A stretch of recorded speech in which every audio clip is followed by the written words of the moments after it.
Sino-sino ang pwedeng kumain ng mga low-carb desserts and goodies ngayong Pasko, ngayong holiday season? Yan yung tanong na sasagutin natin today for our Tanungan Thursday for our LCF Lifestyle Talk with yours truly, your diet doctora, Dr. Josephine Grace Rohotan. So, sino nga ba?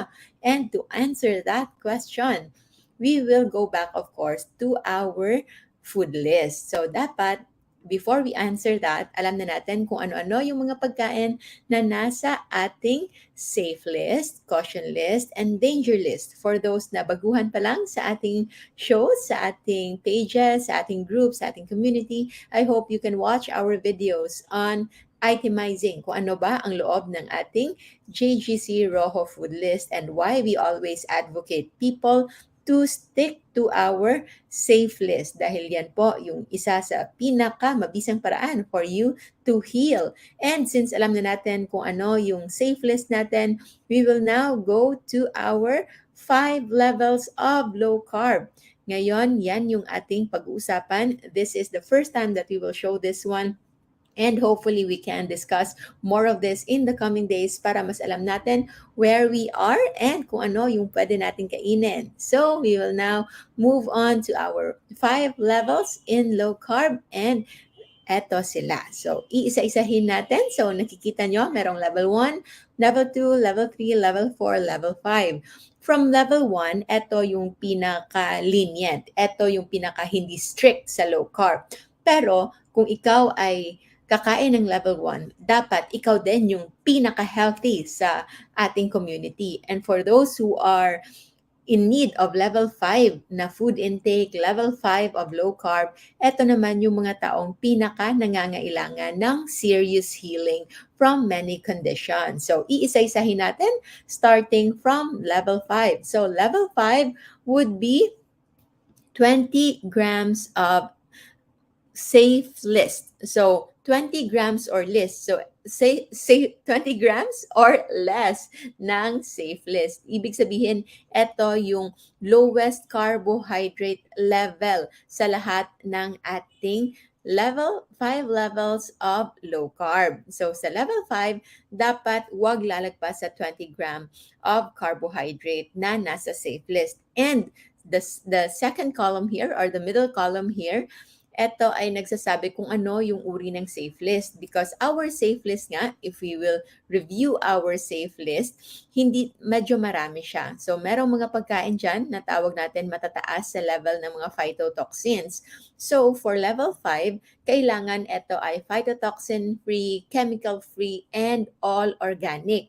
Ito ay dapat sundan ng mga taong in need of serious healing tulad ng cancer, metabolic syndrome na meron ng end-stage organ damage, autoimmune diseases tulad ng mga thyroid problems, psoriasis, nagkakaroon ng IBD, inflammatory bowel diseases, rheumatoid arthritis, at marami pang iba, including allergies and for those with carb addiction.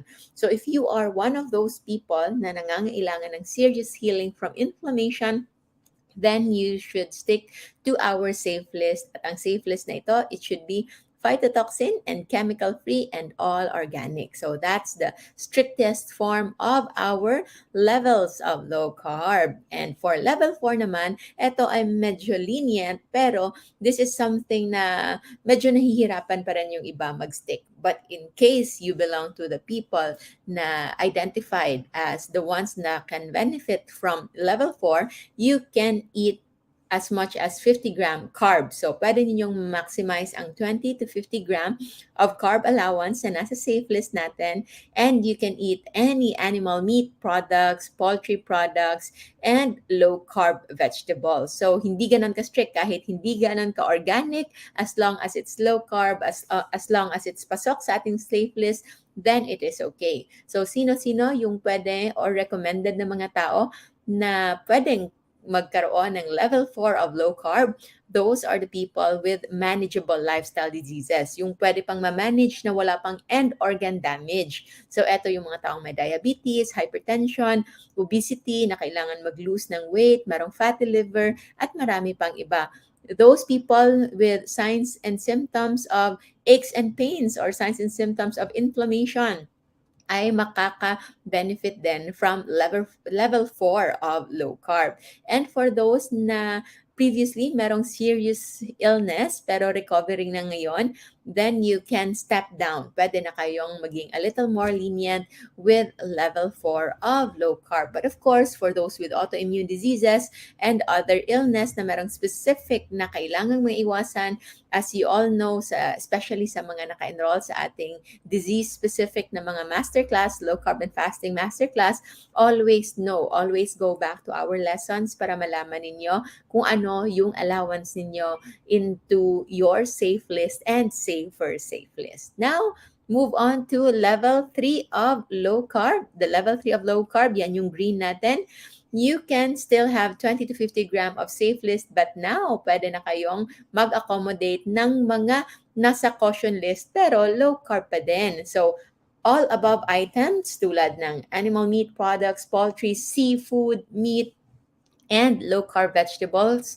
Plus, kung gusto niyo magkaroon ng low-carb goodies, ay pwede na. So, para sa tanong natin previously, kung sino-sino yung pwede nang mag-enjoy ng low-carb goodies and desserts ngayong Pasko, ngayong holiday, those are people na accommodated na yung level 3 of low-carb, and those are individuals na healed na. So, healed o gumaling na and are now just maintaining their health and weight na nagme-maintain na lang ng kanilang optimum health and weight.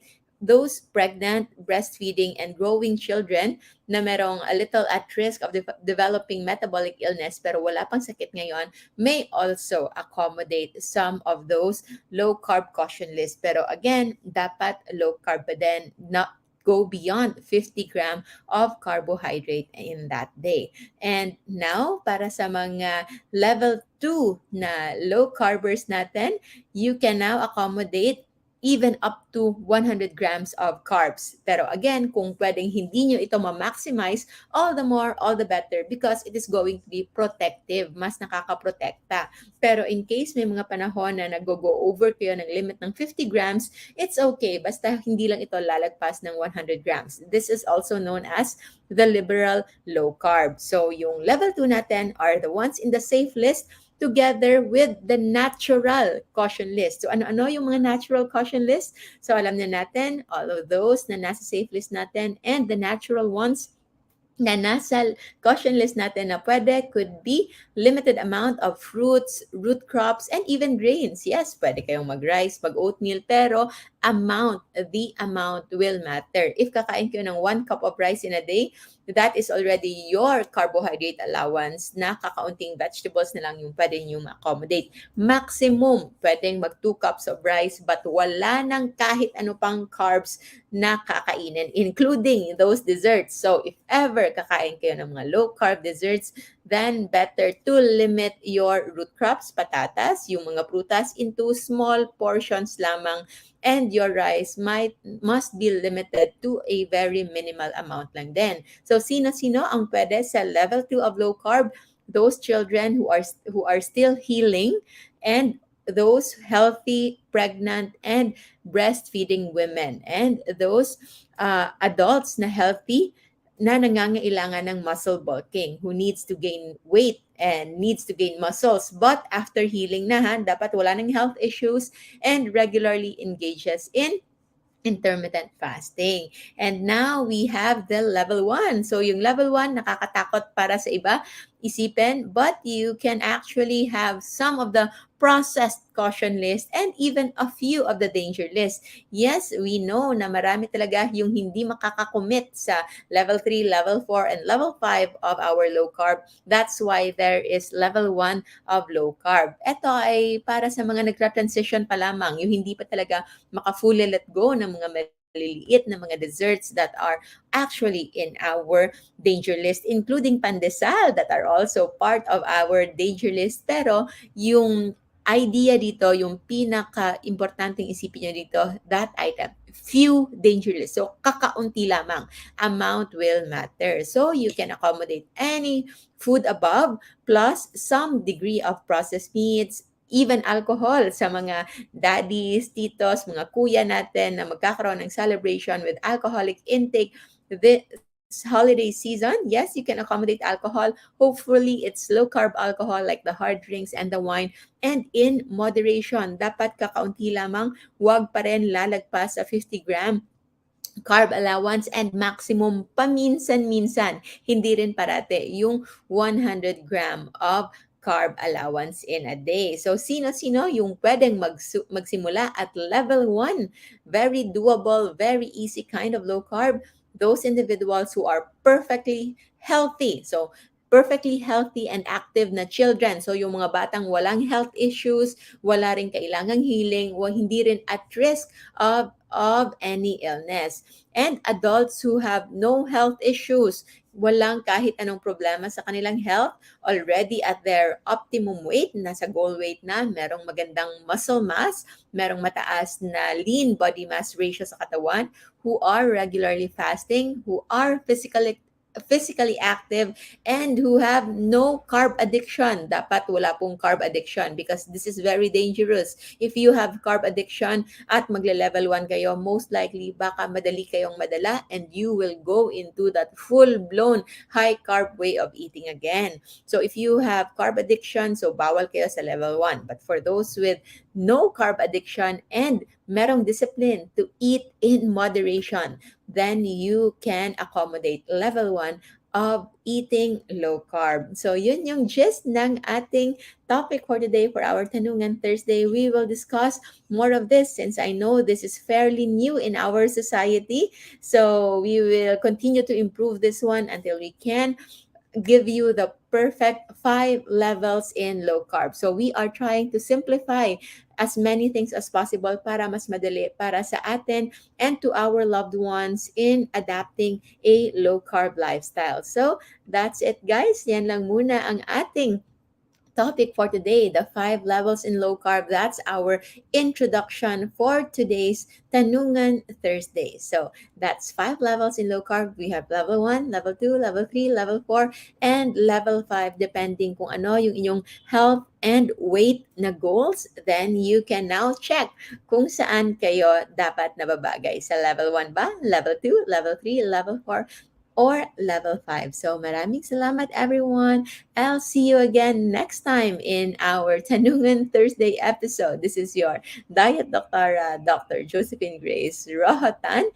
And always remember to stay low carb so that we all stay safe. Maraming salamat also to our partners who are helping our community sustain this way of life. Maraming salamat po. Bye-bye.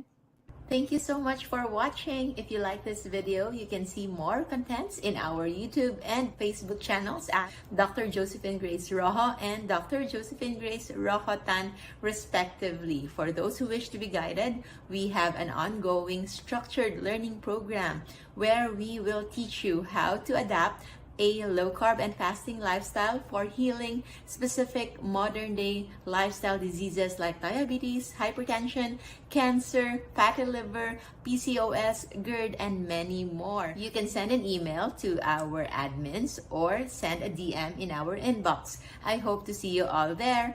Thank you so much. Stay low-carb, stay safe. Bye!